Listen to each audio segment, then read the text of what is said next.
It's really cool to just have people in their 20s in general on this platform to, talk about real life shit that people who are 20 years old, have to deal with. Hello, faithful. How's everybody doing? Today is June 8th, 2020. Today is Monday, of course. Thank you guys so much for tuning in to IZ. We're here with Devonn and Pierce. Vontrell. How are you two gentlemen feeling today? Decent, man. I'm sweaty. I haven't taken a shower. I was working out earlier, so I feel kind of gross. I'm not even gonna lie to you, but we had to get this recorded. Had to get this done, so that could wait. Period. I feel that. How about you, bro? I would have took a shower, but otherwise, I'm great. It's been a productive day. So, what'd you do today? I woke up this morning. I worked out, and then I've just been going through things in my apartment because I'm getting ready to move.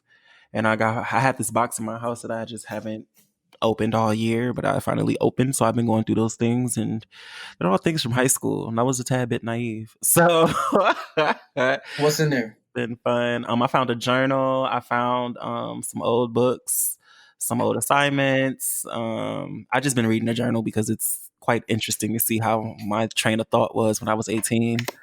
And I completely forgot about the journal too. So I was like, oh, okay.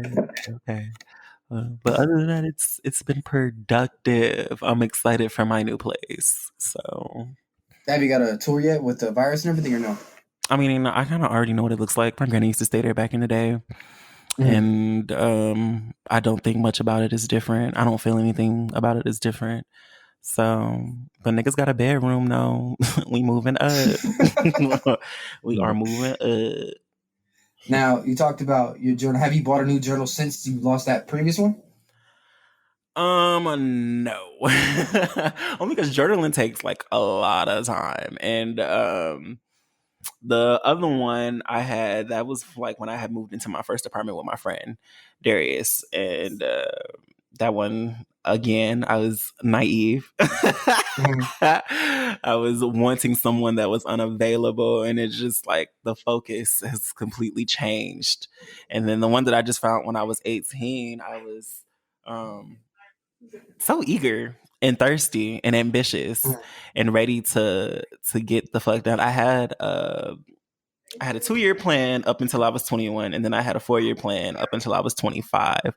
None of those things and those plans was accomplished. I think the only thing that was accomplished was the fact that I'm in my own place right now, because I said that's where I wanted to be, and then I said other things too, but nothing else was accomplished. And I'm like, whoa, was it realistic or what happened? I just been trying to figure out what the fuck happened to him. Like, I found this journal Friday because that's when I started going through this shit, but I just read it today because I was like, I just knew I was gonna be embarrassed about it. So, yeah.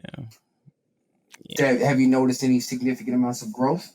Oh, completely. I mean, I was 18, Back then, I was, my only focus was to go to school, do my work, and then go shopping. That was it. Like, from what I'm gathering from it, I was working like crazy to shop, not eat or do anything else, just to shop. And I was like, oh, wow. Like, I don't have any of those clothes that I bought today. Or that I bought back then. I don't have any of them today. And then another thing too, I was just so naive. Like, I was so naive. I was a tad bit materialistic. And then I was unrealistic about some things as well. So now, like, it's like a whole 360. My mindset has changed. I kind of want to do something different now, which I don't know what the fuck that is. I just decided to hit reset over the past weekend because I've been off for the past few days. And instead of just sitting here, like, I've been working out, I've been hanging out with people, I've been, chilling with my family, just normal stuff. And there's just been a lot of stuff going on in my mind. And then today, since I was here today, because Monday I usually don't do anything because we do the show, I was just going through the box. And I was reading the journal after, I had worked out and shit like that. So I was like, okay, this is thing. Oh, and I got glasses too. I guess I didn't have any glasses back then. So I was like, oh, okay, well, I didn't have glasses in the last journal either. So I was like, well, I guess that's something. Because now I got like 10 pairs of glasses. So we'll see. Yeah, you've been ordering so many pair of glasses over the past few months. This has actually been pretty ridiculous. Cut it the fuck out. They're all necessities. And You I gotta had have to options, man. that too. And then on top of that, with me, I was ordering them offline. So a lot of them were I felt were too small for my face. So a lot of them was trial and error. And then it wasn't even that I was ordering a lot of glasses. Some of them was just being replaced because and I fell asleep in some of my glasses. And when you fall asleep in wired glasses, they're not straight no more. So I needed to replace those because two of those were definitely cute and I actually do like them. But my main pair that I have now, my Egna modes, they are the main pair. So I got you. Yeah. Now going back to your journal, do you feel like because you veered off that same path that you were on, do you feel like does it make you feel like a failure at all because you didn't accomplish those initial goals? No, because I know more now.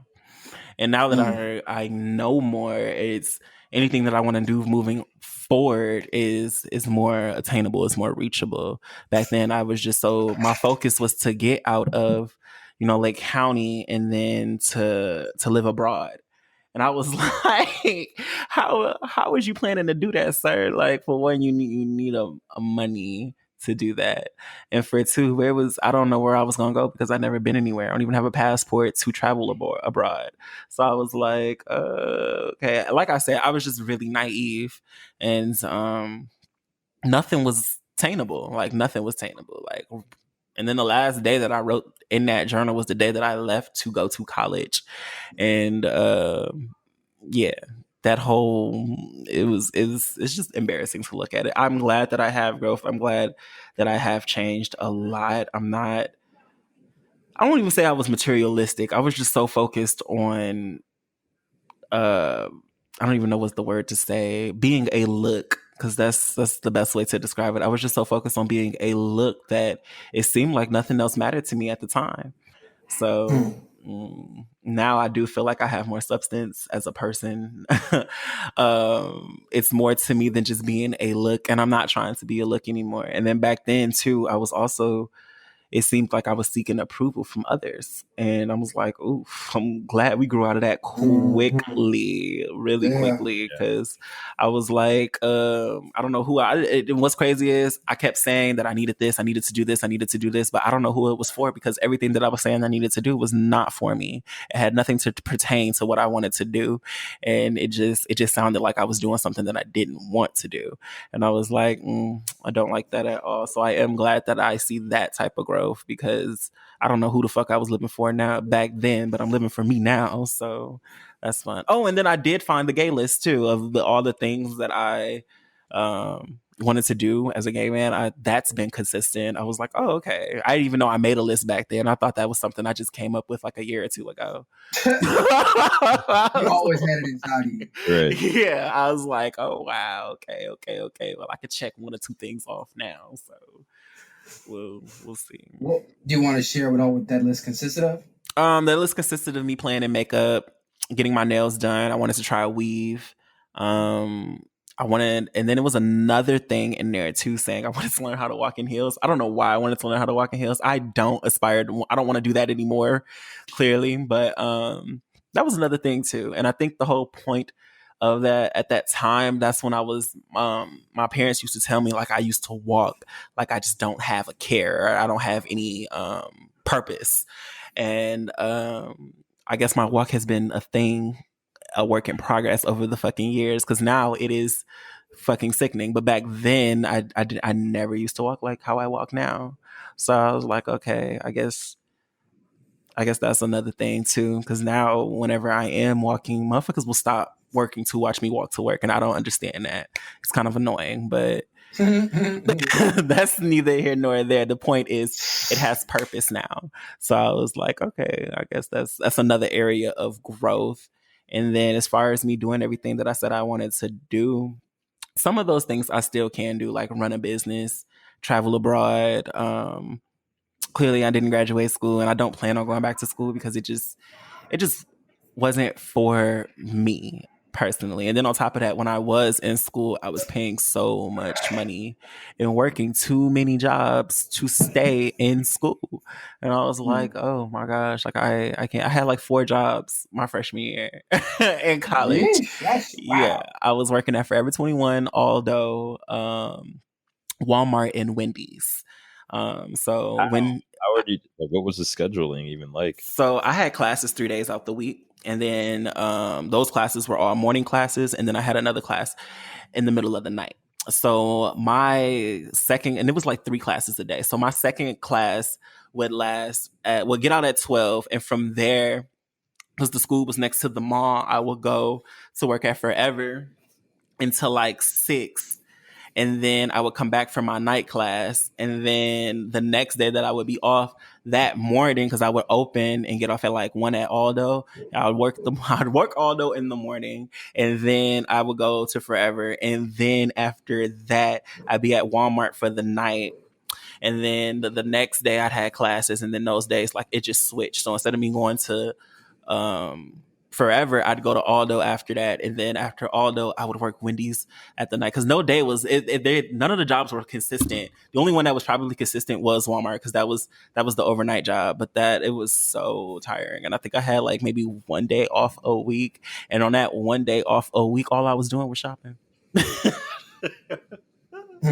So it's like my whole mindset has changed.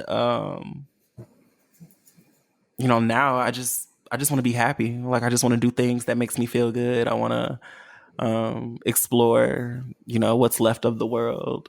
And I just really just want to go on this self-finding adventure and see where it takes me. Like, but back then it was, I need to do this, I need to do that so I can do this. And then I want to do this so I can do that. And then it was chaotic. It was chaotic. I even found like, do y'all remember those bubble graphs that we used to make in high school? Oh, wait. The Venn diagram? Yeah, there you go. I'm like, what the fuck is a bubble graph? Some arts and crafts shit. No, I have pages of those. And in each page, it's like my name, and then under my name it's like .0 or point this or point that. So I'm like, what the fuck was I doing that I was Vontrell 2.0 or Vontrell 3.6? Like, I know that had nothing to do with the grade point average. I don't know if it was just a different version of me, or I was trying to establish a different version of me, but going through the graphs, they were all superficial shit. It was all superficial. And I'm like, now I don't think I'm superficial anymore. I think I've humbled myself out a lot, but then again, I've also, back then, like when I left home, I was kind of sheltered. So I won't even say sheltered. I was just accustomed to certain things. Like when I got out, when I left to go to college, I didn't have a bank account. And I didn't get my first bank account until I was 18. So I was like, oh, wow, okay. Like, that was a whole new thing. And then I found all the banking papers from it. Like, I just closed that bank account maybe a year ago, and I just found all the papers for the account. So I was like, oh, wow, okay. Eesh. That was interesting. And then from there, finding jobs, and then I found receipts from school supplies, and the school supplies was actually really fucking expensive, and I'm like, what the fuck happened to these? Because I know I didn't use them.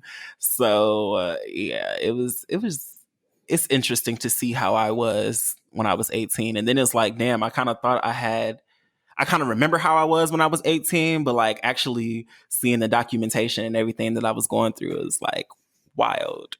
Yeah. And like, here I am in the middle of my 20s now and entering the second half of them, and I'm like, so much has changed on what I want to do, because at first, I did want to work in fashion and stuff, and I still kind of do want to work in fashion, but I don't know. Right. I just don't know. And honestly, I used to feel bad about not knowing certain things, but not knowing it. This is the perfect age to not know. You rather not know now at 24, 25 than not know at 35. That's true. What I'm saying? So this is the perfect time, and one of the times we should not know what the fuck is next.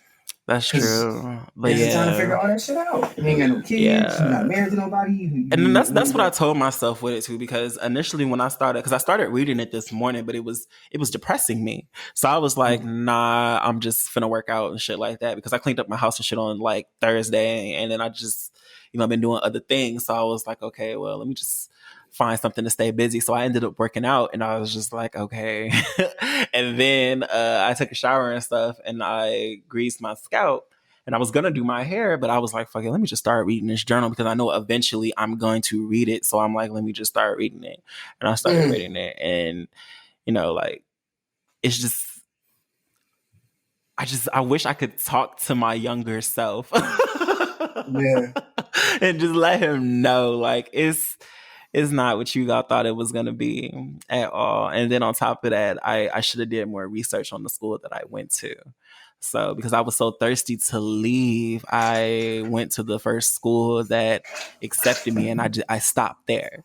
So that was another thing too. And I was just, I don't feel like I've let myself down, but I do feel like I'm supposed to be somewhere else, if that makes sense. Yeah. Okay. I feel you completely on that one. Yeah. I feel like everyone feels that way, though. You know what I'm saying? Like, I don't know, because when I was younger, I definitely had plans. I was like, oh, I'm gonna do, by the time I'm 20, whatever, I'm gonna be here, here, and here, and doing this, and this, and I'm not. You know what I'm saying? But I don't know. I feel like it's almost kind of good not to plan. Like, you should. Planning isn't bad, but at the same time, I feel like when you plan something so far ahead in the future and you stick to that and you try to accomplish that, things change. Like you said, things change. You aren't the same person anymore, so you may not even want that, but if you stick to that plan, then you're doing something you don't even want to do anymore. You're not even going to be happy. So I feel like, planning maybe a year ahead. Cool. Boom. That's, that's reasonable. But planning like 5, 6, 7, 10 years ahead, it's like, bro, you could be a completely different person. And if you get down on yourself for not accomplishing that you said you were going to accomplish, then that's going to take a big toll on you. But you got to remember that, people change, situations change, people change, like you may accomplish it quicker. It may take you a little bit longer to accomplish it, So like, I don't know.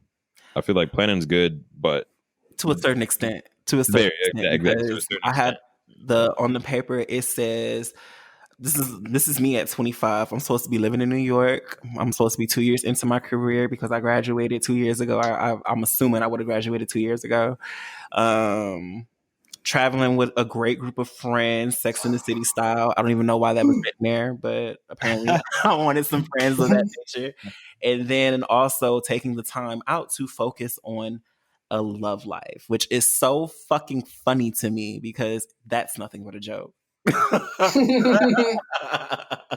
is nothing but a joke. Like, that's why I wish like I could say something to my younger self if it was possible. Like, because it sounds like I've been looking for love for a very long time, and now that I am 25 and I am living in my place, and I feel like I got a good group of friends. It's not Sex in the City style; it's more Boys in the Hood style, but that's okay. Still a movie, regardless. You know, right? We some boy. Wait. We the Boys in the Hood? Yeah, because I was thinking about that today. Like, I have more guy friends now than I've ever did in my entire life, and they're all straight. So I was like, kudos to me, because I never thought that was going to be ideal. I mean, I said friends, Sex in the City style. So, what's Sex in the City style? Like, super fabulous, always, meeting up for lunch, and we get dressed, we go out, like, talk about love lives and shit like that. So I mean, I do everything with y'all except get dressed and go out. Like, I mean, I be fashionable, y'all don't, but hell no. Neither here nor there. I do, but I still do some of those same things with y'all. So I was like, okay, that's wild. That's really wild. But the fact that this nigga said he want to focus on love in the second half of his 20s, yeah, all right.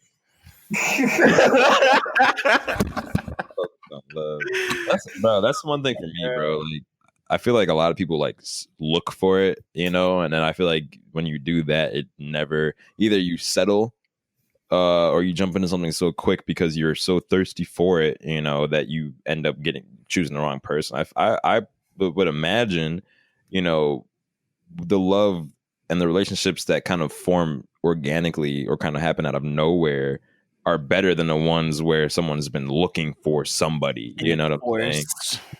Because exactly, it's forced, you know. So, you know, I'm sure obviously you've learned things from reading that and kind of laughed to yourself, but you know, I mean, yeah, because now I don't see it for myself. Like back then, I used to see it. I used to see the husband. I used to see the kids, even a fucking dog. But now I don't see none of that. I don't see none of that. Now I see a spacious loft with a great closet.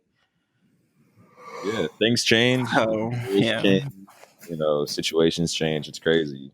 Yeah. And then on top of that, after college, like I was homeless for a while. So everything just kind of went downhill when I left college. So, but it's all good. There is a light at the end of the tunnel. I'm moving into my second apartment on my own. So Good. yeah. I'm glad you finally You're see the 2 light. apartments ahead of me. You said what? You're 2 apartments ahead of me so far. So Yeah. big things. You know what's crazy is my people don't like to count my first apartment because I had a roommate, but I'm like, I still think. Damn, so this is 3. You know, like I know, right? I'm like, my name was still on that lease. That kind of does count as my first apartment. like, don't let them say otherwise. That counts. Yeah, yeah, it does. It does. Not everyone's gonna be able to just move out on their own immediately. You know, That's true. most people have. And then on top of that, I left college in 2015. I didn't get my first place until like the place with Darius until 2017. So I was homeless for about a good 2 years. Huh. So yeah, This is like your 5th place, isn't it though? Because you lived in Texas, you lived in Kenosha, you lived where you're at now, and then you're about to move to the next spot. And this spot that I'm missing, it's like 4 or 5, right? I mean, the Texas place wasn't mine because if that Texas place was mine, I'd probably still be there. So that was not mine. That was not mine. But I mean, when I went to college, I was staying in the apartment. Like I had an apartment. So I guess this is like kind of my 5th place, if you want to look at it like that. Otherwise, to me, it is the 3rd. Because Darius, this one, yeah, it's the 3rd. It's the 3rd. It's the 3rd. You're doing big things, bro. Don't let your past self and your past writings say otherwise. No, I'm not. It's just like I said, it's interesting. That's all. 100%. Yeah, I mean, I would love to talk to my younger self too, and just be like, "Damn, bro, like you don't even know what's about to happen." You have no idea. Because I was the same way, man. I was like, I went away to college too. I went away to ISU. I was like, I'm about to go away to college. I'm gonna graduate in 4 years. After that, I'm gonna move over here. No, I left after 1 year. I'm back at home, going to community college. It's like things change, but at the same time, I think about, okay, boom. What if I did go for 4 years? I wouldn't have started this podcast. You know what I'm saying? I wouldn't have possibly gotten to the movie that I was in. I wouldn't have met the people that I'm really, really fuck with now. You know, there's experiences that you would have never even thought you would have experienced that you're so grateful for now. You know, because of the things that happen. So even sometimes it does suck. Because sometimes I think about how I was when I went away to school. And I was like, damn, I definitely kind of took it a little bit more serious. You know, I could have done this, and this better. But because I didn't do that, I gained so much more. You know, so you know, everything comes with, there's negatives, but there's also positives to a lot of different things. So I guess it really just depends on how you're looking at it, you know? And on top of that, I've always been a person who feels everything happens for a reason. Yep. And then on top of that, if something is out of my control, like I don't stress about it. I just have to let it play out because it's out of my control. So that's just how my mindset is. So I mean, I have no regrets because for the long time, it's been a funny journey, a long journey. And it's all made me, like you said, it's all made me to the person I am today. And then even though a lot of my friends irritate me, like had I stayed in school, I never would have met my best friend. And that's like my hitter. So, you know, like that's a whole relationship never even had. So, I mean, you could even argue that it's a good thing you didn't finish school, like, yeah. And then on top of that, like when you like, because I do research on shit that I'm actually curious about. And when I left school, because what made me leave school was the fact that I had saw so many different stories of people who never even stepped foot in a school and is doing what they want to do, period. So I was like, okay, now I'm paying $20,000 for this fucking school loan and I ain't even finished.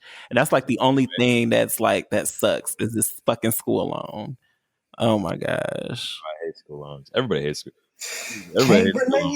Can't relate. However, What's crazy is when I was younger, I heard all types of stories about school loans. But I used to be, I ain't gonna be me. I don't know who the fuck finna pay for school, but I just know that's not gonna be me. And here it is. It's me. I'm motherfuckers paying for school. So that is one thing I definitely glad I've never had to deal with. Like for me, I was listening in the firefighting and paramedic program, and that was crazy. As beneficial as that is to society, you think there'd be financial aid for it, but there's not. You cannot get any type of financial aid for it, and there's little to no scholarships for it. That's more a program, though. It's not. It's a program, and it's a degree. You get a degree in it. I was going for my degree in emergency medical sciences, but I can't. You can't. There's no financial aid for that or firefighting. You either got to pay for it out of pocket, not either. You got to pay for it out of pocket, and then scrounge up scholarships.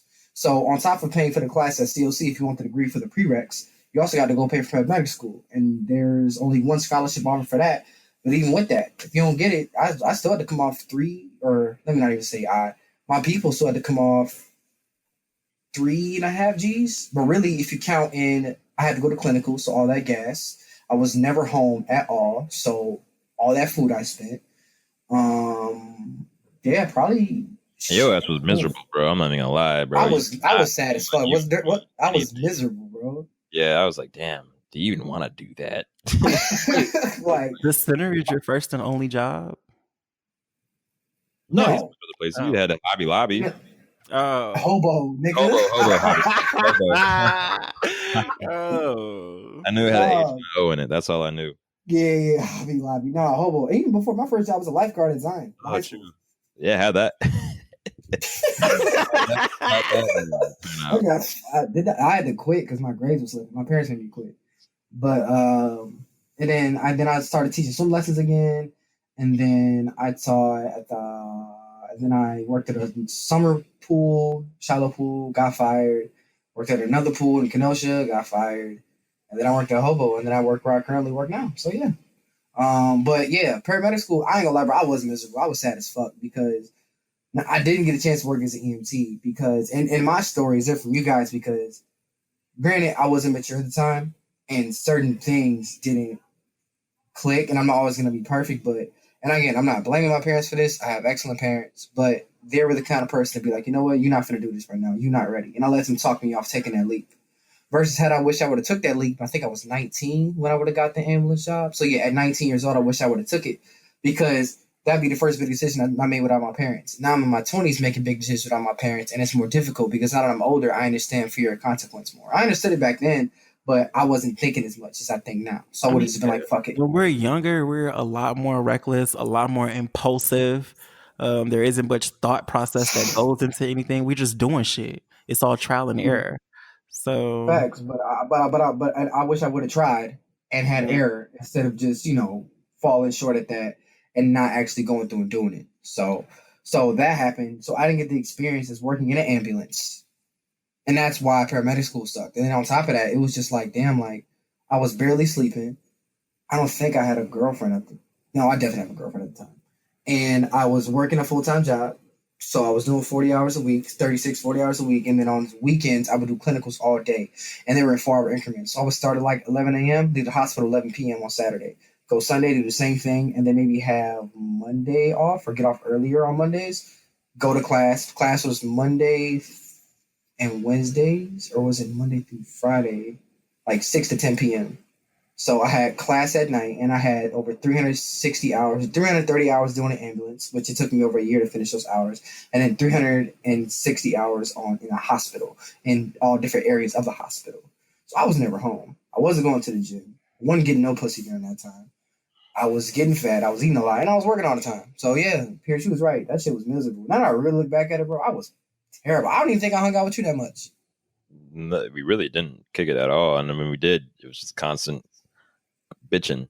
But I don't blame you though. I mean, because that sounds like that's not who wants to live that life at 19. You know, like unless like you're super serious about becoming an EMT, and I know for a while you were, you know, and so you were just kind of chugging through. But then, you know, the more and more and more you were doing it, and the less, you know, interest you had, I could see it in your. You were just like, I do not want to do this right now. Yep, I was just like, man, because at that point it went from an interest and a love to just you felt like more of a duty and responsibility, and felt more like, well, I mean, there's responsibility for it, but like, you know how you start to do something and you love it, but now when you do it, it feel like it's just dragging. You're like, oh, fuck it. You know what I mean? That's what it started to feel like. It started to feel like, oh yeah, I got a class. Like, oh yeah, I got this. Some parts I do love. I do still love the medical field. I do still love anatomy and the body and stuff like that. But that shit right there, bro, that is for the birds. At least for me. I can't fly, so. And I love helping people and all that good shit, but bro, I failed out of that school for a reason. Like you said, everything happens for a reason. I failed out of that shit for a very good reason. Yeah, because if you did that, you would have never done this. You know, you never done the radio show. You would have never done DJing. You would have done none of this shit. So, you know, exactly. And it's crazy because my first or second time on air before I brought you on as a co-host, my brother had listened in, and I had told him, I was like, man, I was really nervous about being on radio or whatever, and yada yada yada. And like, and while I was doing it, it felt good. That was one of the few things I've done in my life where like, yo, this feels amazing. Like, this feels right. Like, damn. Like, you ever put on a shoe for the first time? It's just like, oh shit, this is it. That's what I felt like. And getting that text from him saying like, yo, this is what you belong to do. I was like, ding ding ding, I'm home. Like, ain't shit else to look for. This is exactly where I need to be, and that's exactly how I felt. I didn't feel like I need to be. I still don't feel like I need to be anywhere else. I feel like, you know, I'm sitting here doing what I need to be doing right now. Like, what's up? Nothing. I mean, I haven't had that feeling yet. So, like at all. Like I wrote down like, okay, what do you like to do? Because I didn't even know what I like to do like at all. I guess I should have figured this out years ago. But back then I was really into clothes. I mean, I still am really into clothes, but like I said, my thought process have changed. Like they're not a necessity to me anymore. They're just there. So I'm like, now it's like, what do I like to do? And I'm like, I do like dealing with people, but at the same time, I don't like people, if that makes sense. So Yeah. That's perfect, because I think I brought that up to somebody the other day. Oh yeah, I was with my friend today, and we were talking about like, you know, what's it like living, because she lives with two people, and I was like, yeah, you know what I'm saying, the person I was thinking about living when I brought you up and everything, I was like, he's social but he antisocial, like he fuck with people but then he don't at the same time. It's complicated. Yeah, that's perfect. Yeah, but then I was like, you know, for me to deal with people, I would have to go back to school to deal with people. Because I'm like, you know, I'm really good at just sitting there and listening to people. And 9 times out of 10, when I'm really not listening to a motherfucker, that's when motherfuckers want to tell me their life story. So I'm like, why not get paid to do that? And then I'm like, I am intrigued in a conversation. Sometimes what I be saying is it do be good advice, I guess, to whoever is receiving it. But yeah, I'm still trying to figure that out. So we'll follow that in the next few weeks. I got you. So, man, that was a good. Let's you guys ready to put a button on what we working on there? Our first segment. Yeah, man, that's straight with me. I thought that was a good one. That was beautiful. Oh, that was perfect. If I could clap, I'm gonna snap clap because I don't want to let go of the mic. But great job, gentlemen. Great job. Contract here. You know what I'm saying? No, hell yeah. Not getting paid. Yes. Yeah. All right, moving on to the miscellaneous. I did share notes with you guys. First thing I want to jump into is the NBA return. Pierce, how do you feel about it? I don't know, man. Like I'm okay. I'm excited because I like basketball. I'm gonna watch it because I've been missing watching basketball. But at the same time, I just feel like just wait. Thank you. Next season. I don't know. I feel like they're rushing it. Yeah. You know, I got this 22 I don't know why it's 22 teams, not 20 teams. I feel like that would make more sense. But you know, I don't know, man. It makes like, when are they going to start the next season? Are they? Because I hear they're going to push it back. I hear like December. Yeah, like apparently someone was telling me that they've been trying to start the season on Christmas Day anyway, which I feel like doesn't make much, like, I don't know. Why? That's what I'm saying. So, but the thing is, like, now, all right, boom. So we're gonna do this little playoff thing, which I wouldn't even count the champions, whoever wins this year, as a real champ. Like, yeah, they won, but like, you know, it definitely was not the same thing, like, at all. It's gonna be interesting to see how it turns out, because we definitely could see some different matchups. Fuck around and have the Lakers get kicked out first round type shit. That'd be nuts. You know what I'm saying? But I don't know. So if they start in December, like the next season in December, when does this season supposed to end? October? The finals, I feel like they said something that the finals are going to be around October, which is crazy because that's, we don't even have like a month and a half of rest. And that to me is pointless, because then it's going to kill the quality of the next season, which is why I'm with you to say we should cancel the season once, because right now it's finals time. Right, exactly. We could just wait. You know, I waited this long without basketball. I can wait a couple more months just to get the regular season back. Because now, if you okay, boom, finals are in October, cool, and then they start up in December. Now, is that just how it's going to be for the rest from now on? Like the season starting in December, because it's gonna end later. You know what I'm saying? It's gonna be later next year, unless they plan on starting. I'm just confused on what they're gonna do. I'm sure they've been thinking about this. Obviously, we're not the only people thinking about this, so I'm sure this has been brought up. I don't know. I just feel like they might as well just wait till next season starts and just start up there. There's no reason to have, or if anything, have scrimmages. You know, you could have like televised scrimmages between the teams so they can get ready for the season.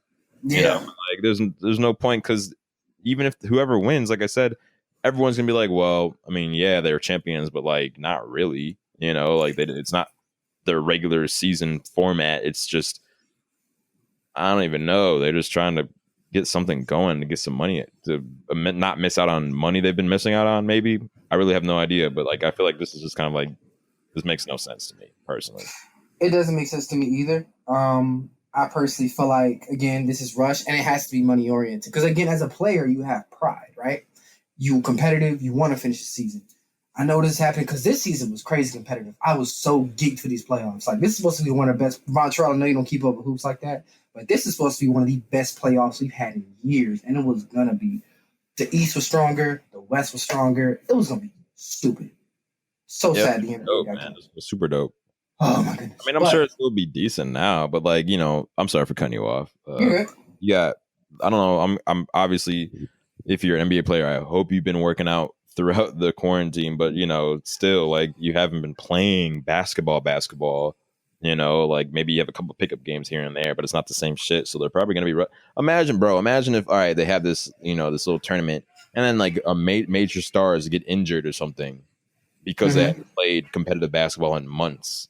It's like, was it really worth it now? No, because you just, you know, whoever got hurt, you know, obviously I hope that doesn't happen to anybody, but it would make sense if it did happen, because this is such a rush thing. I mean, I don't know. I wonder how the players feel. I'd imagine some of the players are just like, why don't we just, unless they're on one of the teams that have a good chance of winning the championship, then they're like, hell yeah.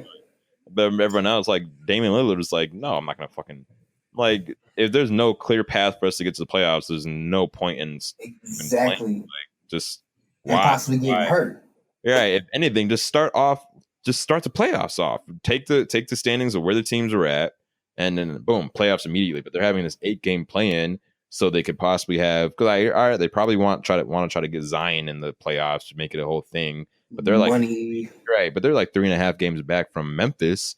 That's what I'm saying. So I doubt that's going to happen unless they just come in and destroy. But I mean, they got to play against the whole West, which is stacked. And I honestly, I don't think they're going to do it, because who are they going to beat, you know? But I don't know, man. I just feel like they might as well just wait until the season's supposed to start and then start up again, instead of just doing this rushed thing and then giving players like a month or a month and a half, 2 months to rest. Maybe, because the thing is, like, you're going to have like you're gonna have to have practices and scrimmages before the season starts, so they're only gonna get like a month, to rest. And it's like what? And it doesn't make sense to me. The fact they're trying to rush this, you're gonna risk players getting hurt because, as you said, let a big star get hurt, bro. And God forbid, I'm not gonna say no names. I don't want to jinx something, but God forbid one of our headliner players gets hurt. Then the NBA loses more. I don't give a fuck. The revenue's cool. I don't give a fuck though. I care more about the health of these players and the quality of the games that we watching and the pure sport of basketball. So then the game is hurt because when these players goes down, because when you have great players who do great things, they contribute greatness to the game. They change the game. Bron, Curry, AD, they contribute greatness to our game. And with them not being there, the game don't feel the same. There's a hole in it. You know what I'm saying? Why put them at risk? We miss Kevin Durant. I miss him. Go burner accounts, nappy hair aside. I miss that nigga, bro. He's amazing. He's a dog. And I miss Klay Thompson too. So it's just like I when you want to put these players at risk to keep rushing it, I really think long term this may have bad effects. And on top of that, you can't sit here and tell me that the championship is going to count, like you said, because not all the teams. This was not a fair or regular way to get into the playoffs. 8 teams aren't going to join. So what? So, and granted, some of these teams may not be playoff teams, but these teams that are playoff teams did not finish out the regular season in a regular way. So because they didn't do that, it's not going to count the same for me. Like. It's just not. And then on top of that, kind of like what you said, if you go into the next season and you're not rested and you're trying to rush this and you play, then what's going to happen? Like it really feels like this is more of a money grab versus actually protecting the integrity of the sport. And I'm not the biggest fan of it, man. I'm not the fan of it. When you rush things, sometimes things don't go right. It's been 3 months without basketball. I can go 3 more months. And then another thing I was thinking about is that going to push the WNBA season back? Because not to knock women's basketball. They can hoop, and I know they have supporters, and I'm a supporter of basketball, women's basketball. But the thing is, though, right? If the NBA is still going in the summer, is anybody really going to watch women's basketball? No, because everyone only wants to watch. The only reason why the WNBA is in the summer is because the NBA is in the fall and winter and early spring. So I feel like the WNBA is going to get shitted on by them doing this. Yeah. So I don't know. And like I said, they obviously have executives and owners talking about it. So these things have been brought up. But, those are also the people that are making money off of these players. So they're probably trying to get them in as fast as possible. Facts. I just wonder how the players feel about this, Like, do they even want to play right now? That's what I'm saying. Like, I'd be like, Then the thing is, like, what if someone, because coronavirus is still a real thing. It is still a real thing. So what if one player gets infected, doesn't know them? But you know what I'm saying? Like, there's so many things that can go wrong. I feel like. I mean, with all the protesting and shit going on, I'm pretty sure everybody has it at this point. Damn near. I mean, we were out there, and then I haven't felt any symptoms at all. Don't get me wrong. I don't feel anything. But I mean, at the same time, like anybody can be asymptomatic. You feel me? So like, yeah, there's definitely there's gonna be a pop in cases just because you got the protests, but that's not even only that's one. Okay, we're probably gonna. I feel like I'm about to change subjects here, but once this pop does happen, because it's going to happen, they're gonna blame all the protesters, and they're gonna be putting up pictures of all probably the black kids and Hispanic kids all out protesting and shit. They're not even gonna mention all the other states opening up. You're not gonna mention all the Wisconsin. You're not gonna mention all the nice neighborhoods. About a good month now.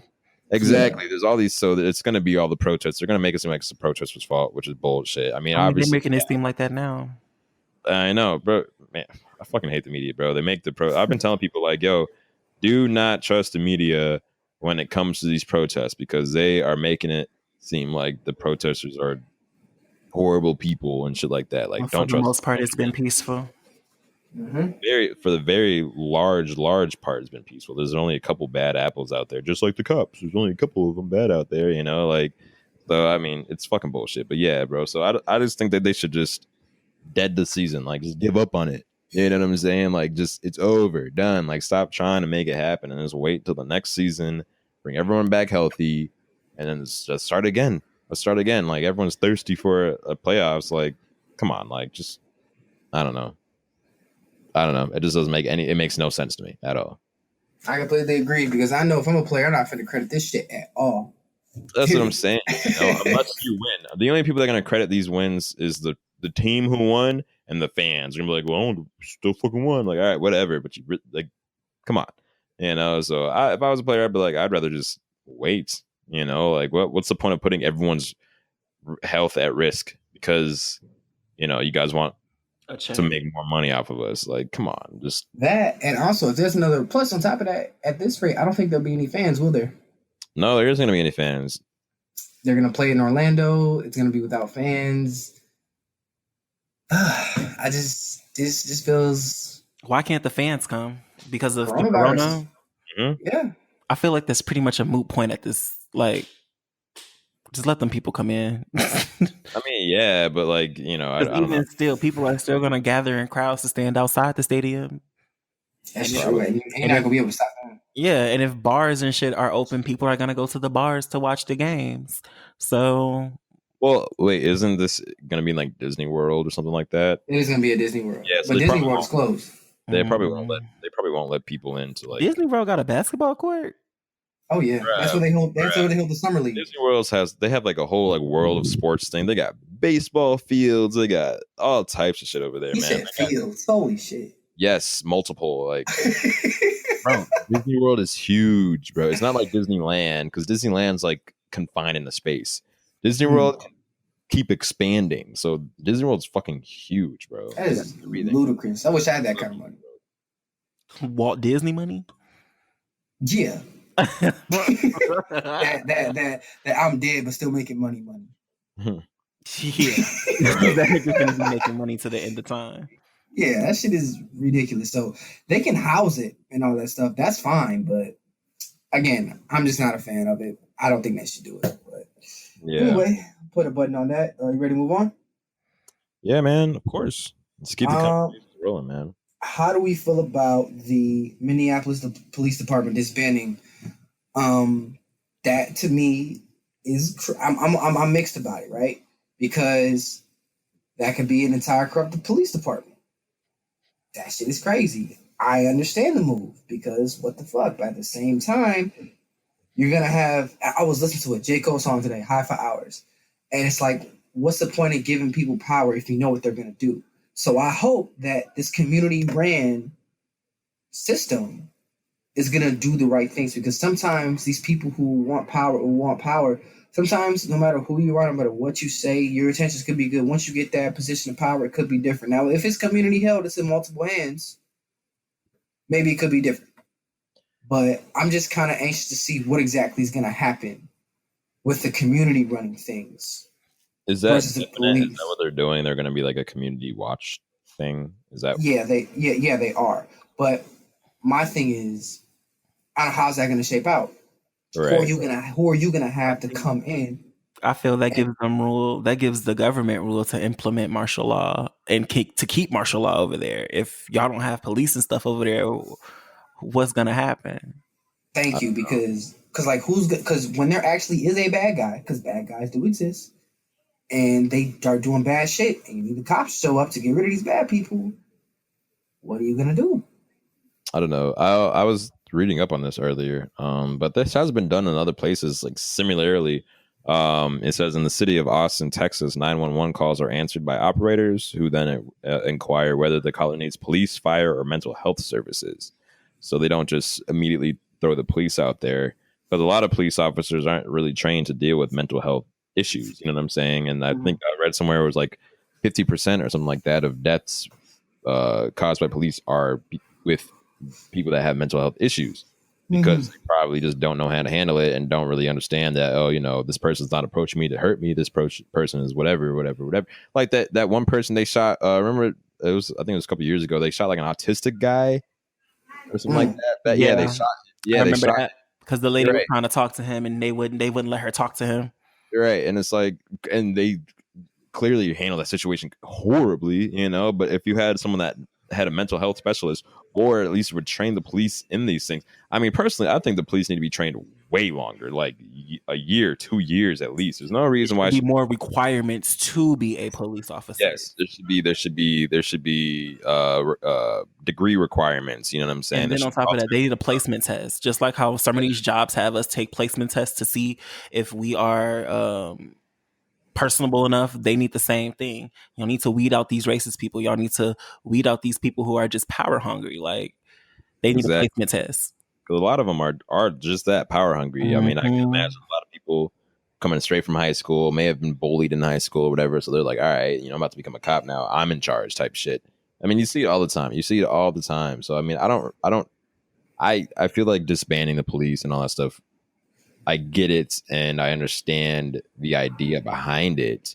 I just wonder, would a community led, I guess, safety group be any better? Because that could be easily corrupted. You know what I'm saying? Like, someone could be like, yo, like, I'm about to do this and this, like, I'll get you in on it, just don't tell anybody. You know what I'm saying? And they're like, all right, bet. Like, and then like there could be crimes going on that nobody even knows about because the community's not saying anything about it. Not that that's going to happen, but that's a possibility. You know what I'm saying? Or if one of the criminals have a gun on them and boom, boom, boom, boom, what is a civilian supposed to do? Like, just tell them to stop. Like, so I'm just curious. Obviously, there's a lot more information. I feel like, at least I don't know if it's out there, but I need to look more up on it just to kind of be 100% sure on what their ideas are and everything like that. But I definitely think that they can make police a lot more mental health conscious and make it a lot harder to just become a police officer. I feel like it's just so easy to become a police. It is easy to become a police officer. It's completely easy.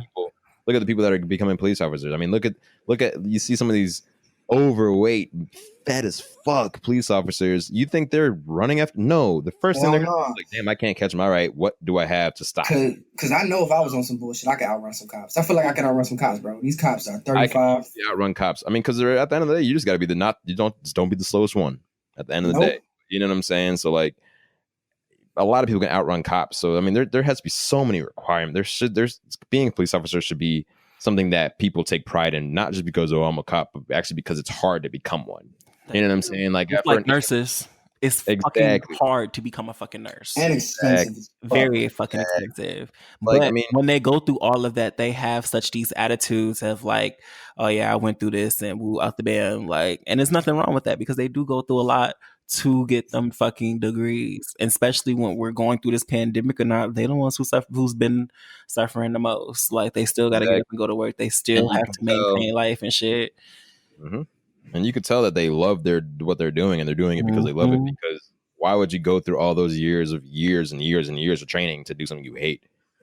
So we have doctors that got to go through countless years of training, countless just hours of studying, money being spent. Nurses, same shit. EMTs, same shit. Lawyers, same shit. All these people that are supposed to protect us and help us, but then cops have a couple months of training, and they're supposed to be trusted to walk around with guns and mace and handcuffs, this and that, and are trusted to de-escalate situations when clearly they are not doing that. I mean, that makes zero sense to me, at least. I mean, you think that if we're allowing people to have guns and walk around and it's supposed to be called in the situations to keep other people safe, you think that they'd be like, all right, like, we need to make sure they are trained, not just here's your certificate. You know what I'm saying? Like, you pass, like, barely, here you go, we'll give you a gun. Like, no, bro, you need to be trained just as hard as everyone else is being trained. Otherwise, clearly you're gonna fuck shit up, which they've been doing. The officer who was charged in George Floyd's murder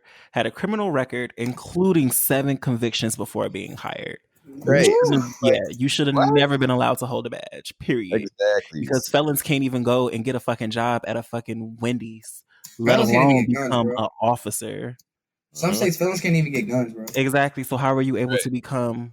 Some can't even vote. They can't vote. They all can't vote. What I'm saying? So they it's all like, can't vote. They all can't vote. So it's like, none of them can vote. What? Even though it's crazy because a felon understands life a lot more than someone who's a non-felon because they've seen both sides. Great example, right?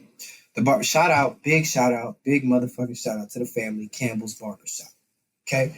I don't want to say no names. I ain't gonna put no names out there, but just understand that coming there, and Pierce, you understand that different kinds of people have come in there. Mm-hmm. Felons, whomever. And when you talk to them and you understand their life and how they were formed, they understand life better than us non-felon people. You know what I'm saying? So you would think those would be the perfect. I guess that just depends on what they went to jail for, because, some people who go to jail went for jail for being in the streets. And then when they get out of jail and they're trying to get into the corporate world, it's 10 times more harder for them because they don't know how to talk. They simply do not know how to talk to people. So it just depends on who it is. For people who do white collar crimes, then sure. That's an understandable statement. But anybody who is not educated, who only know the street life, it's nearly impossible for them. And only few of them turn it around. Not all of them turn it around. Majority of them go back to what they know. So 100%. Now, but even with that though, right? I would take a street dude who was giving back to his community and made a change versus a guy who committed a white collar crime. Because when you understand the streets, not everything in the streets applies to life, but some of the life lessons that you learn, from what I've been told, because I'm not from the streets, but a lot of life lessons that you learn in the streets, you can apply some of those to life. Whereas the stuff that you learn doing like white collar crimes, different things like that, you can't always apply to that. You know what I'm saying? It's easier to grow up versus grow down. I'm not saying it's one better than the other, but that's the way society's set up. The way society's set up is that these white collar crimes, these people higher up are higher up on the society ladder than the people who are in the streets. And I think that if you get someone who's come from the bottom up or someone from the top down, they're going to be able to understand life more and break things down better to you. That's why they have to want it as well, because one thing about the streets, it's more of a code than anything. So they have to want that change for themselves as well. Because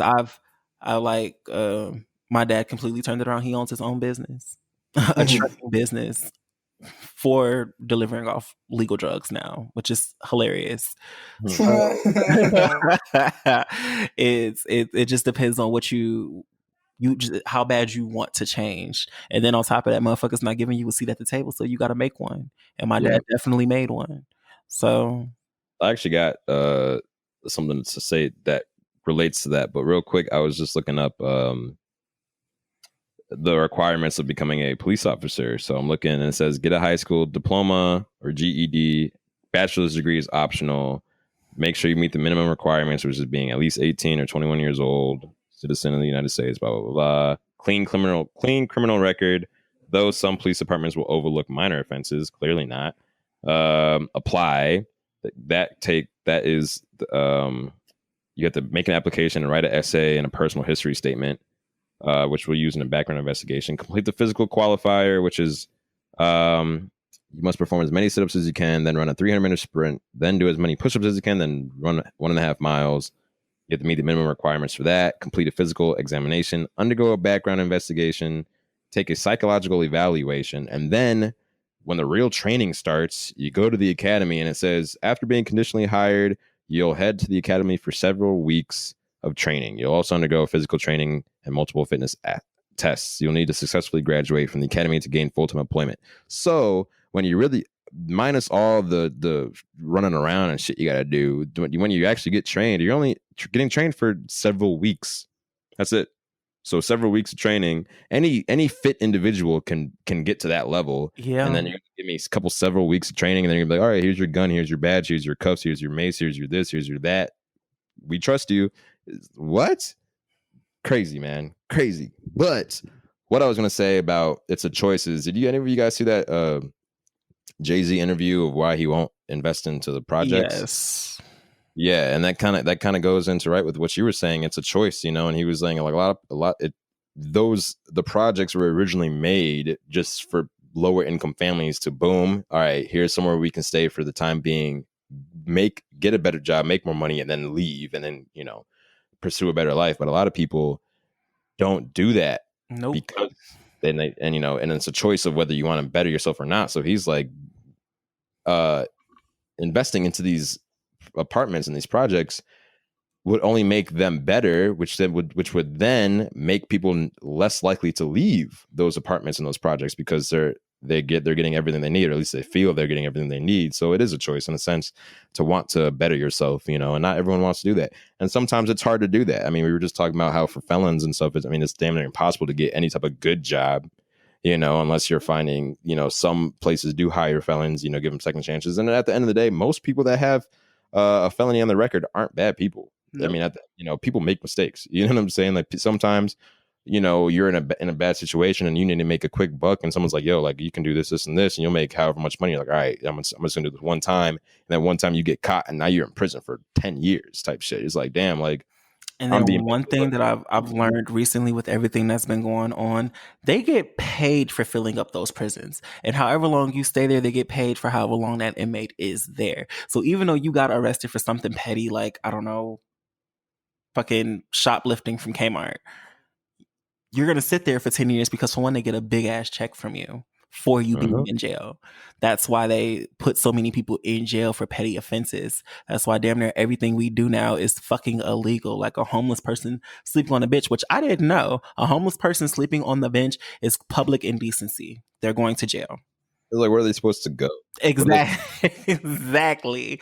So I was like, wow. It's crazy, bro. The whole system is messed up. Like they won't invest in helping the homeless. Instead of taking a lot of these homeless people, I'd imagine would have various issues, whether it's mental health issues or drug issues or alcoholism. Not all of them, obviously, but a lot of them do. And instead of taking them and helping them and putting them into rehab and getting them into programs that can better themselves, so they don't have to be homeless, fuck around, put them in a temp agency, get them a job. They're gonna make them criminals, and now they can't get jobs, and now so now they're homeless forever because they got arrested for being homeless.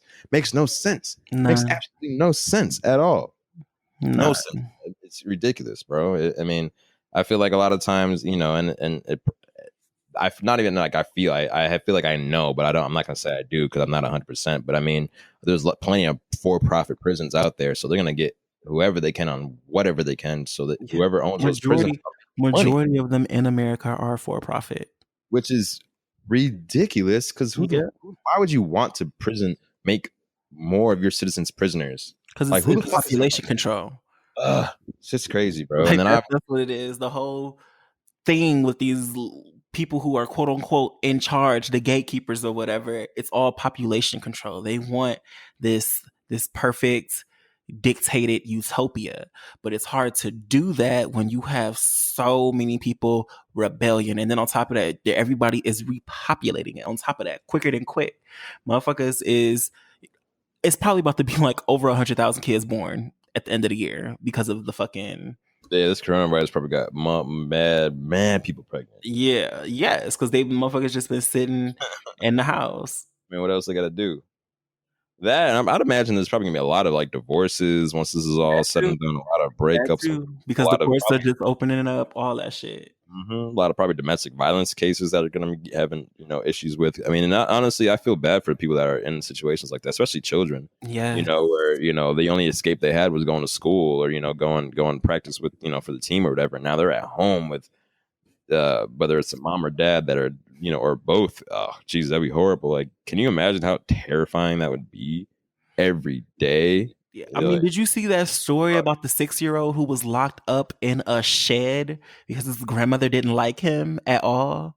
I was like, what? He was 6, and ever since the school closed down, and mind you, it was other kids there, but him specifically, he got locked up in the shed ever since the school got closed down, and he was in there. Grandma, like, was he like? Did he have parents, and he just was at the grandma's crib, or like was the grandma taking care of the kids? The grandma was taking care of the kids. I don't know. They didn't have, nobody said anything about the parents. I didn't see anything about the parents, but it was the grandma and her boyfriend, and the boyfriend was aware of what was going on, but he was like, "What can I say? I have no relations to these kids. Yeah, it's wrong. I could have called the police, but it doesn't matter. Right is right and wrong is wrong." And she was wrong because that little boy was 6. And they said she used to hose him down, and then she would feed him like scraps or whatever. And then on top of that, it was all types of rats, mice, bugs in the shed. I'm like, I couldn't imagine being a 6-year-old going through that. Oh, she is sitting in jail. That's child endangerment. The kid is placed in childcare right now, like all of that. I mean, it was a little white boy, so they wasn't playing no games. So it's Oh yeah, okay. They're like, yeah, we got to get him. yes, Get him out of there. yes, because that, and even still, white or black, that shit is just crazy. Like, why would you? How can you even find it in your heart to take it out on a kid like that? Like, I can't imagine he was doing anything outside of being annoying. But I don't know any kid under 10 who is not 6. annoying. Yeah, like we all were annoying at one point. And then another thing too that I find is interesting, all of those kids who well, I guess this is going to tie into the next point, but all of those kids who were locked up from the immigrants things and their parents and stuff, they're all missing. I heard 1,500 kids are missing. 1,500 kids are missing. How? How do y'all misplace 1,500 kids like that? That makes no sense to me. And then I guess this ties right into the next thing. Tuesday, Hillary Clinton, on the Blackout Tuesday thing, Hillary Clinton was in court for sex trafficking and child molestation and torture. Mm-hmm. So I'm like, did y'all just put these kids into sex trafficking? Like, I know that's a huge assumption, but they're all missing.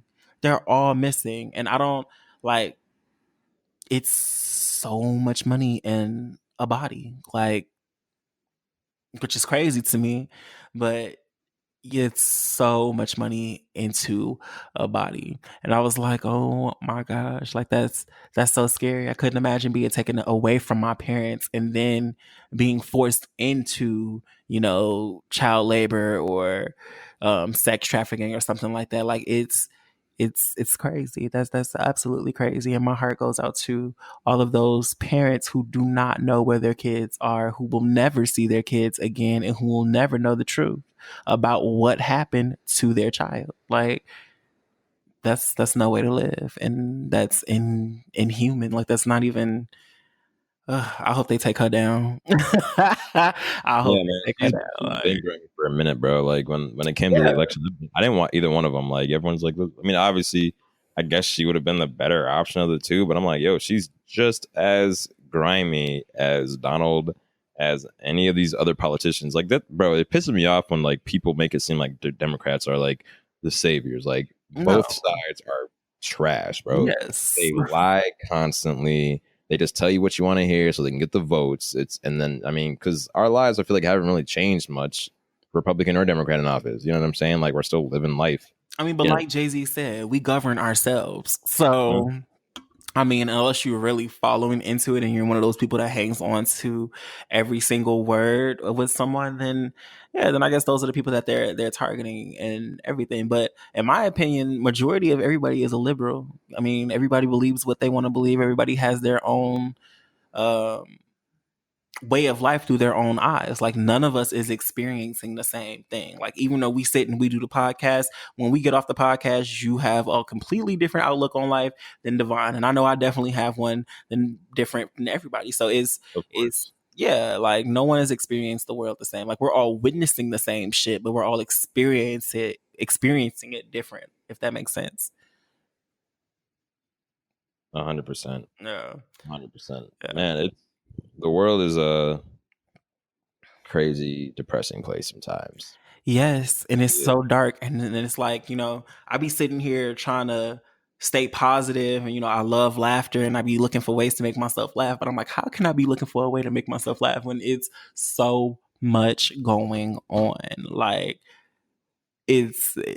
sometimes I be kind of feeling bad for, feeling good sometimes, and I know that we should all want to feel good or whatever, but again, it's just so much going on. Like that's why I stopped posting on the Insta stories, because I just don't feel it's appropriate. And like I feel you 100%.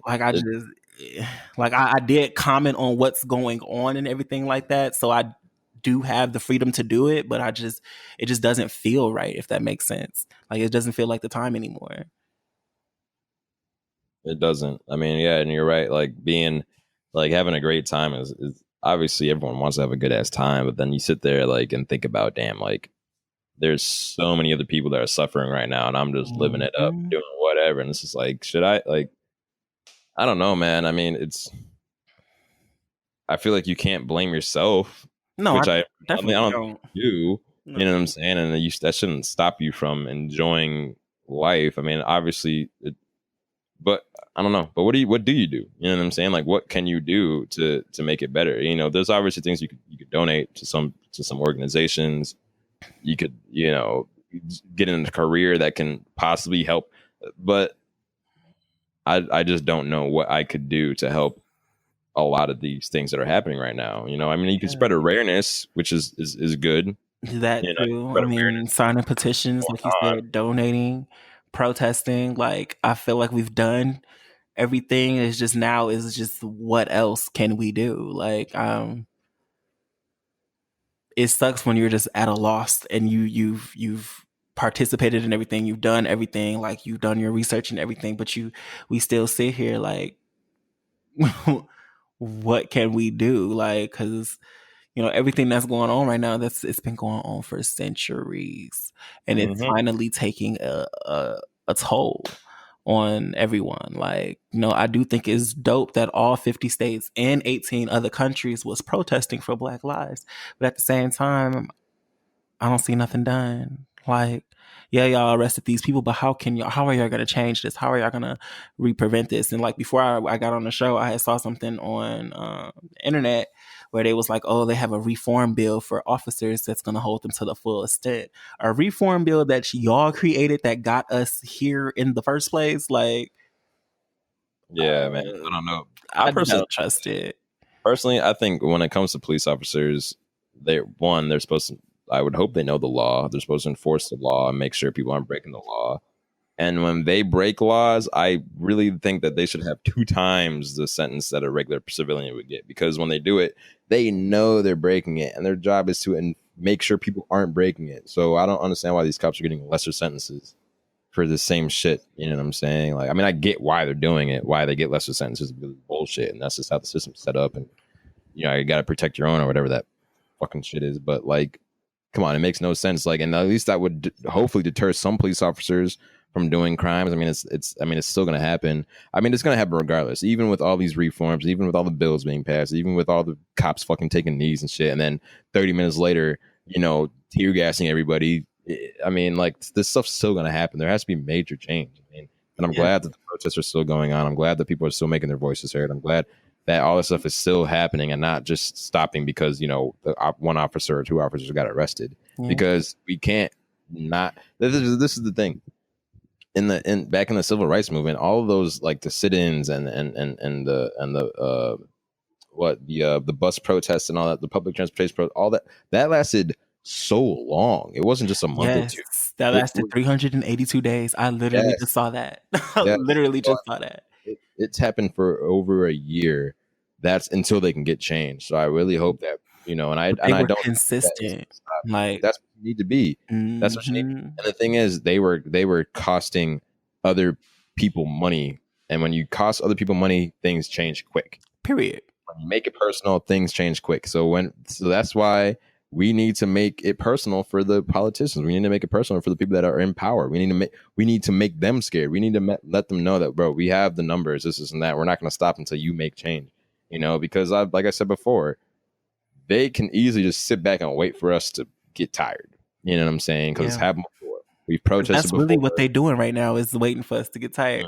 But when they saw that it was affecting them by us tearing up shit, that's when everybody got arrested, and now everybody is being charged and booked, and now we're getting a reform bill. But no, we need to end racism completely. And then what's even more crazy is, like, I saw another article, by the year 2022, between 2022 and 2025, white people will be the minority. Like,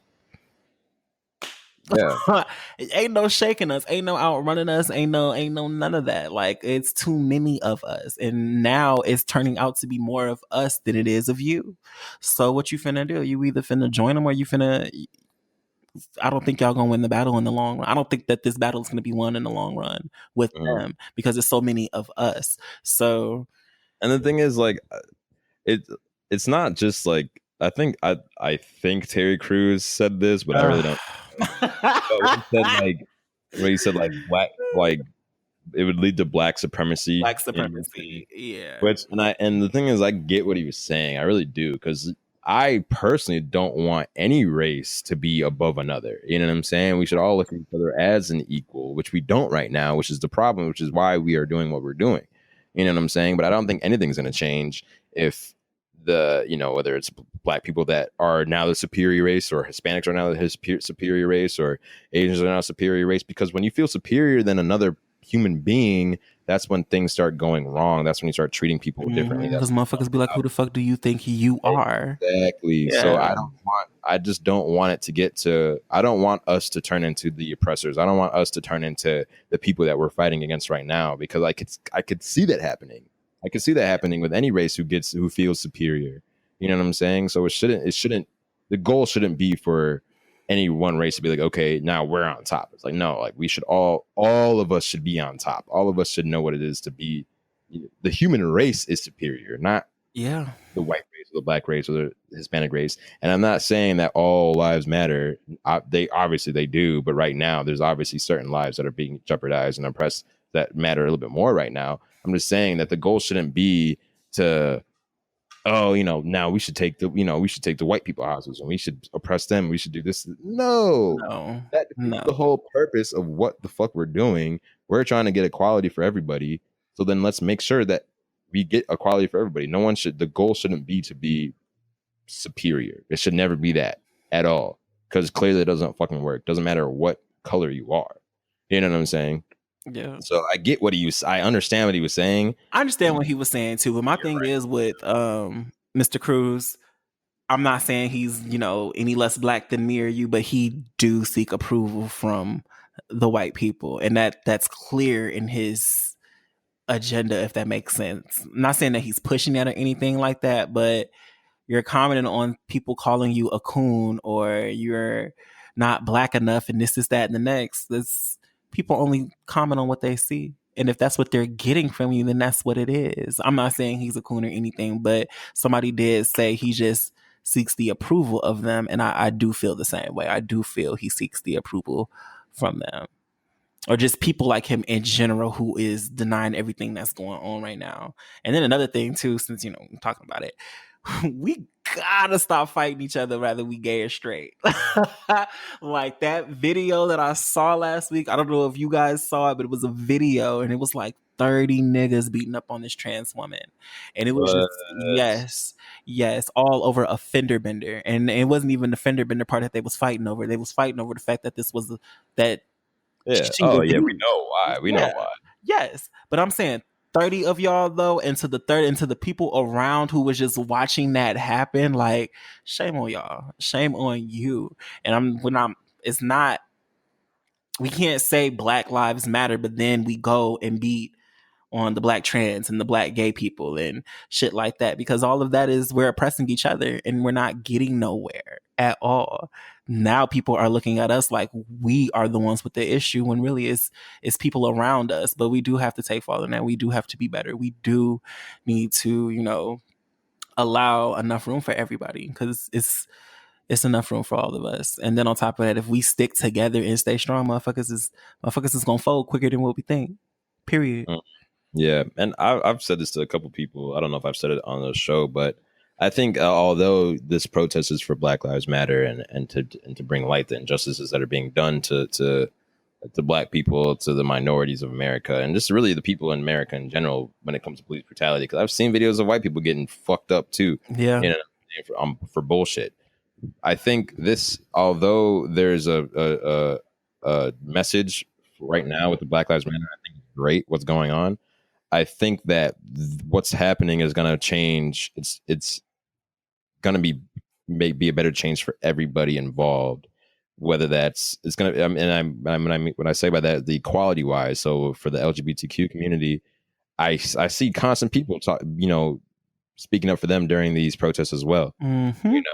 For equality. So that's going to help them. That's going to help the Hispanic group. That's going to help the Muslim group, the Asian group, the Black group.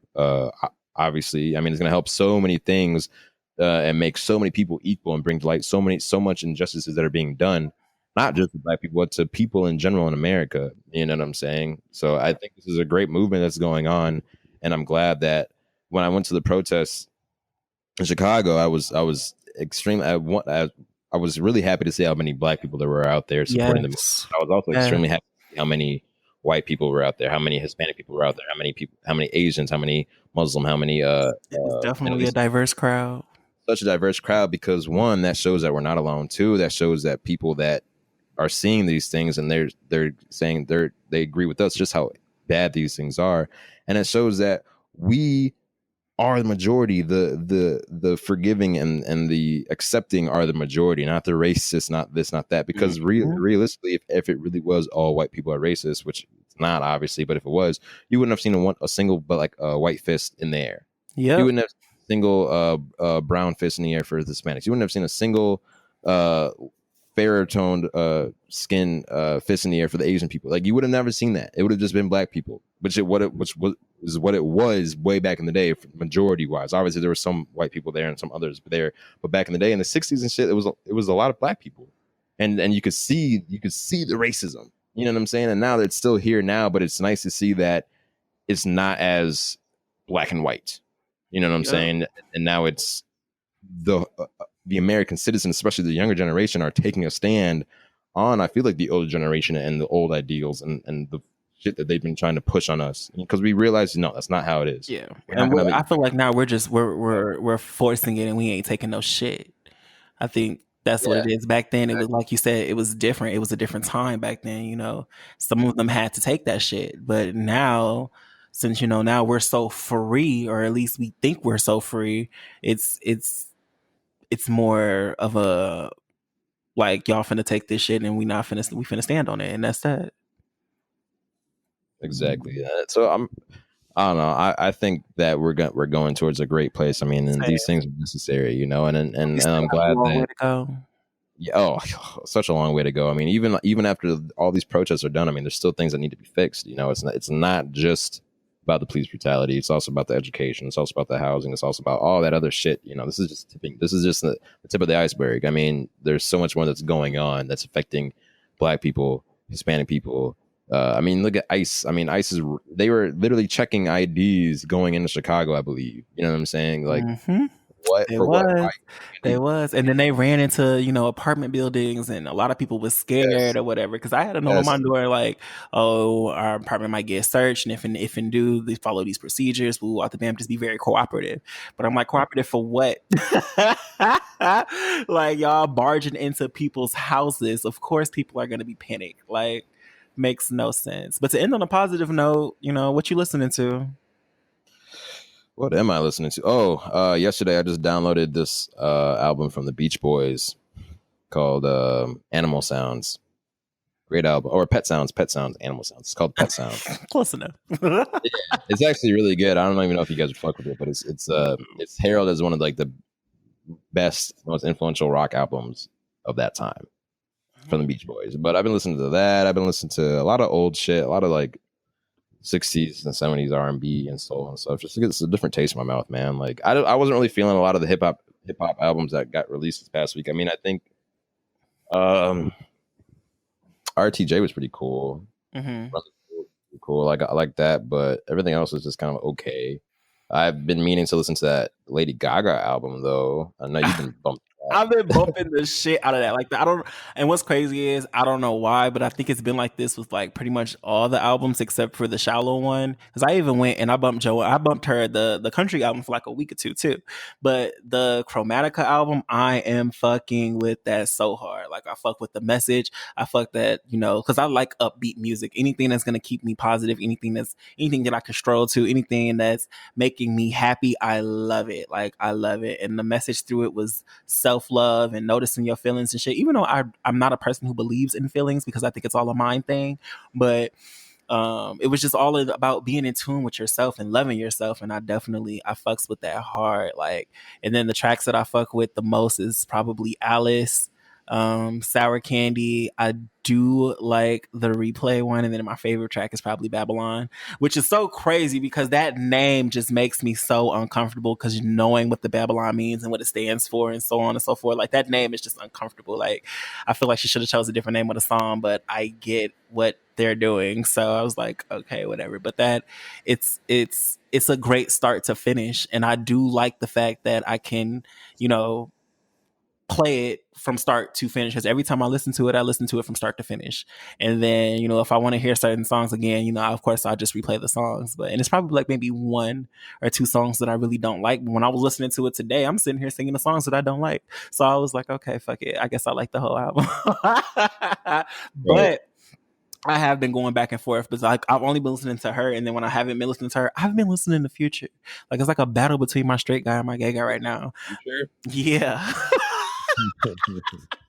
I don't know what that's about. But I was like, shit, fuck it. And then I saw an interview with Andre 3000, and he explained Future so well. He said, damn, I think he said Future makes toxic, but positive music at the same time. Yes. And I was like, you hit the head right on the fucking nail. Like, yes, because some of that shit, it is toxic, but at the same time, it's like so positive. I've been a Future fan though, so I mean me too. That was a really great way of explaining it, because that does make a lot of sense. It's like that's it right there. Yeah, and I know. Go ahead. I was gonna say, I know I said Purple Rain was my favorite mixtape of his, but it's actually not. Dirty Sprite 2. Oh my god, that's an album. Well, that's okay. Then I guess Purple Rain is the favorite mixtape, but Dirty Sprite 2, that's probably my favorite album. And I didn't know that it stood for Dirty Sprite 2. So when I found that out, I was like, I didn't know that that's what that means. She was like, bitch, what did you think it meant? I'm like, I thought it meant that shit too. Because it was that shit, like. That'd be a dope album name. Yeah, like I fucks with almost every song on that album. Like that's it. That's the one. I've been fucking with Freddie Gibbs too. He's nice. I'm just now starting to get into him, because one thing I love about Tidal, when something stops playing, something else will play. That like, say like when I'm listening in the future or something like that, and I don't have anything set in my queue, they'll start playing other things like Drake and other artists. And he was one of the artists that popped up, and I was like, oh, okay. Yeah, I've been fucking with his album Alfredo. Gas, man. But yeah, I mean, he's just one of those rappers that like he's dope as fuck, and he gets respect from all the rappers out there. But I just don't think he's gonna make it super super big, because it's the sound. You know, he's not poppy.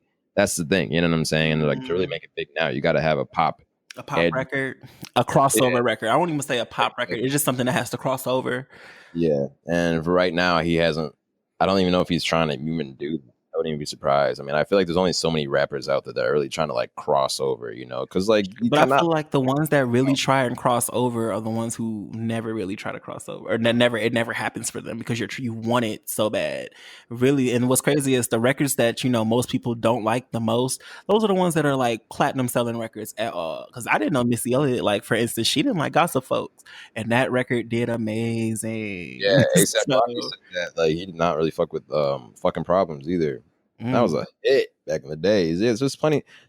Honestly, that makes a lot of sense, because you got a lot of artists that probably want to make certain music that they really fuck with, but they know that not the masses aren't going to fuck with it. And then you also got to think about dealing with labels, and labels are wanting a certain sound from you. And this is before we wrap it up, did you see that Akon gave that sample to 6ix9ine and Tory Lanez made a comment about it?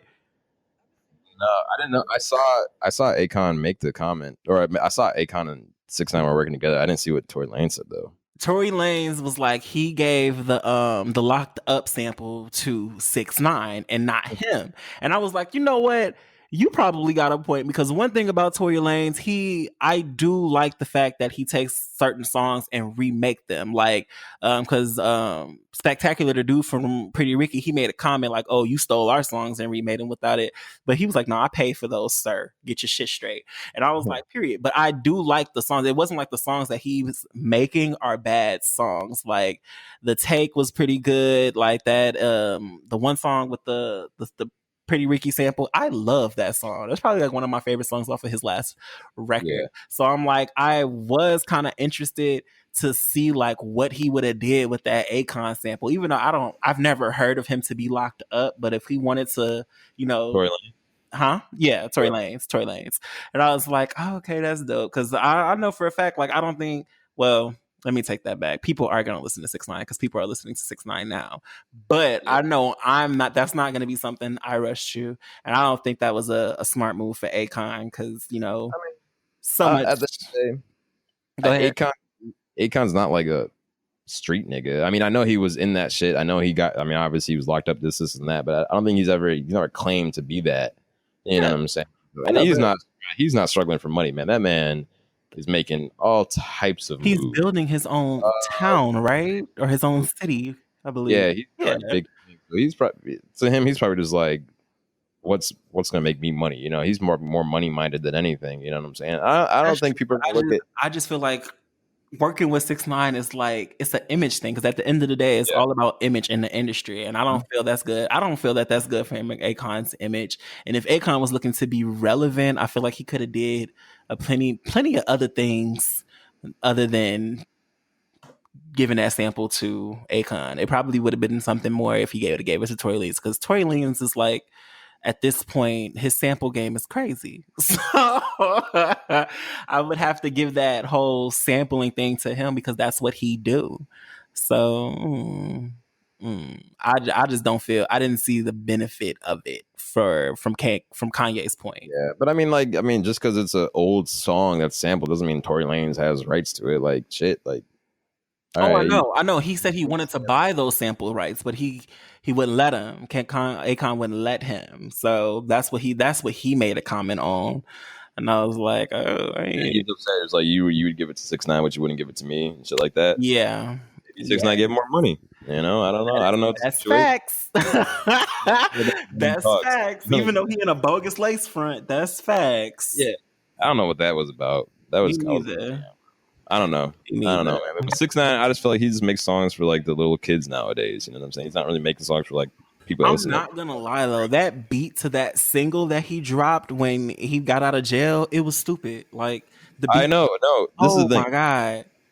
I like the thing about 6ix9ine is like I get why people do like his music, and it has an energy to it, and the beats are pretty. Like I listened to the song, the beat was nice. The beat was nice, but I just do not fuck with what he did and how he went about doing it. And I'm not even saying that because I'm about that life, this and that, but when you portray yourself as something, you're calling motherfuckers out, this and that, you're putting hits on people, this and that, you're saying you're disrespecting everybody in the game. I ain't lied about it because all that shit lie about it. And then you go get caught up, get arrested, and then you snitch on everybody. And then you're sitting here and saying, "Well, that wasn't really me." It's like, well, that's what you said you were. That's what you said you were, and now you're. When I went and listened to the Gooba track, he was still talking big shit, as if nothing ever happened. Like he's still about it. So I was like, okay. But then again, that was another thing that I was concerned about. I'm like, when you get out of jail and you're trying to rap, where are you gonna go from there? Because you claim you're not a street nigga, but that's what you were rapping about, the streets. So now you're rapping about being that nigga who was from the streets, but you were never from the streets, sir. So either way, it's still like some smoke and mirrors in his artistry, if that makes sense. Like, I still don't feel, because when I was listening to the song, he had a few bars. Not even gonna lie to y'all, he had a few bars, but it didn't feel real to me when I was listening to it. Like, I know this nigga is not. He not about this shit. Like, we just sat and witnessed him not being about it. So that's why I think it's just funny watching that, and like I personally am not going to be bumping 6ix9ine in my car. If someone puts it on, I'm like, bro, are you serious? I've seen people listen to it. Yeah. You know what I'm saying? But I mean, they probably also, like I said, real hip hop fans, I feel like aren't really going to appreciate that and really aren't going to listen to it. But if you just if you're just a fan of hip hop, that's not the same thing. You know what I'm saying? So like I just like the beat. And what's crazy is I've been wanting to hear the song again, but when I go and listen to the song, I be feeling so weird about it. I like the beat is just crazy. Like, I'm a sucker for a good beat. And I was like, fuck it. It is what it is. We're being told to wrap this up. So are we? All right. Well, I guess it's time to wrap up. Yeah, I guess you can follow Devonn on all platforms at Devonn. Is he not talking now? What is going on? I don't know. He just went blank. Right. He just went blank in the middle of the shit, and I don't know what. All right. So, so Devonn, you go ahead and say what you need to say to wrap up the show. I'll let Vontrell know when you're done talking. Well, he'll know because I'll say my shit, and then he'll just go right after me. But I can't hear Devonn. I know, but once you hear me say my social media, then that's when you know, all right, boom, now you're talking because he's not. talk anymore. So go ahead, Devon. Say your shit. Oh, goodness gracious. I can't wait till we get back in studio. Devonn Overstreet on all platforms. ISD and School Detention on YouTube. Please hit us up, and ISD on all podcast platforms. Please find us. Yes. Here's your turn. All right, my turn. P Bugs on Instagram is PB00GS. P Bugs on Apple Music. That's PB00GS. Twitter. Don't follow me on Twitter because I don't post shit. So you're gonna be disappointed. Facebook, I guess, is Pierce Anderson, but I don't use that either. So follow me if you want to. And that's about it, man. That's about it. You already know who it is. It's Snapchat and Instagram, Vontrellduh, because it's Vontrellduh. And for those who don't know how to spell, it's with 2 L's. DUH. Duh. Oh, P Bugs on Snapchat too. I forgot about that. I forgot about Snapchat. Oh, Devon Allen on Snapchat. Boom. Or D Street. Hang it up. Whatever. Flat screen. All right. We're done. All right, we done? Everyone have a great day. Yes. Stay blessed. Stay safe out there. Stay clean.